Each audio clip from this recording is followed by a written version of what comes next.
चांद जमीन से अचानक नहीं टकराएगा बल्कि 1 साल का अरसा लगेगा। चांद को जमीन तक पहुंचने के लिए फिल्मों में दिखाया जाने वाला टकराव सिर्फ फिक्शन और ड्रामा है। तबाही इससे कहीं ज्यादा और मुख्तलिफ होगी जो दिखाई जाती है। आज की वीडियो में आप जानेंगे कि टकराव से पहले जमीन कितनी बदल जाएगी और हर महीने एक नई तब्दीली आएगी। आज की वीडियो आपको क़यामत की अक्कासी करती नजर आएगी। मैं हूं एजुकेशनिस्ट अली और आप देख रहे हैं बोलता ब्लॉग। जमीन हर चीज को अपनी तरफ खींचती है। खींचने की ये कुव्वत ग्रेविटेशनल फोर्स या ग्रेविटी कहलाती है। इसी तरह जमीन चांद को भी अपनी तरफ खींचती है जिसकी काउंटर फोर्स कोई नहीं है। इसके नतीजे में चांद जमीन के गिर्द चक्कर लगाता है। इसकी रफ्तार 28,460 किलोमीटर पर आवर होती है। चांद 27 दिनों में ये चक्कर पूरा करता है। चांद कैसे जमीन से टकरा सकता है, इस सवाल का जवाब जानते हैं। किसी ऑब्जेक्ट का ऑर्बिट बदलने के लिए ऑब्जेक्ट की स्पीड बदलनी पड़ती है जो इसकी ग्रेविटी में भी तब्दीली ले आती है। ये कोई जादुई अमल नहीं है कि मून अचानक से आकर टकरा जाएगा, बल्कि मून एक स्पाइरल वे में हरकत करते हुए जमीन पर आकर गिरेगा और इस अमल में पूरा 1 साल लग जाएगा। पहले मंथ में चांद का फासला 3,84,000 किलोमीटर से कम होकर 2 लाख किलोमीटर रह जाएगा। टाइड्स यानी समुद्री लहरों की बुलंदी में इजाफा होगा। टाइड्स इसलिए बनती हैं कि जब जमीन चांद को खींचती है अपनी ग्रेविटी से, तो चांद जमीन को खींचता है और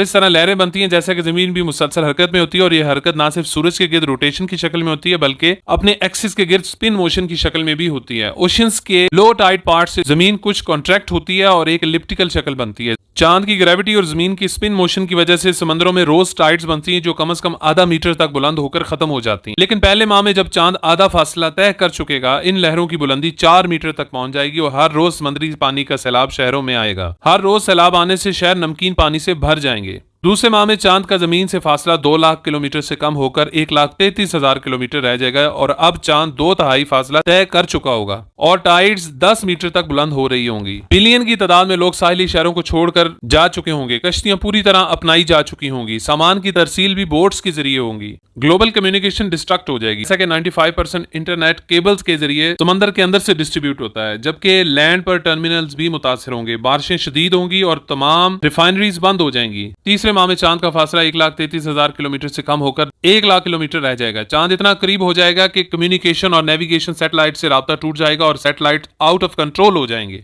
4th और 5th मंथ में चांद का फासला 1 लाख से कम होकर 80,000 रह जाएगा और टाइड्स 30 मीटर से 100 मीटर तक बुलंद हो चुकी होंगी। छोटी टाइड्स तेजी से आगे बढ़ेंगी जबकि बड़ी टाइड्स बड़ी बिल्डिंग्स को घेर लेंगी। बाकी बच जाने वाले शहरों तक भी टाइड्स की वजह से समुद्री पानी पहुंच जाएगा और अब मून की ग्रेविटेशन की वजह से न सिर्फ पानी की बल्कि रॉक्स भी टाइड्स में शामिल हो जाएंगी। क्योंकि अर्थ लिटिल बिट स्क्वीज होगी, टेक्टोनिक प्लेट्स शेक होंगी और जबरदस्त जलजले आएंगे। ना सिर्फ यही, स्ट्रॉन्ग टाइडल फोर्स की वजह से आतिशफशां फटेंगे। वोल्केनोज इरप्शन की वजह से आसमान क्लाउड्स और धुएं से भर जाएंगे। चांद इतना चमकेगा कि रात का अंधेरा भी खत्म हो जाएगा। 6th और 7th मंथ में चांद का फासला 1 लाख किलोमीटर से कम होकर 40,000 किलोमीटर रह जाएगा।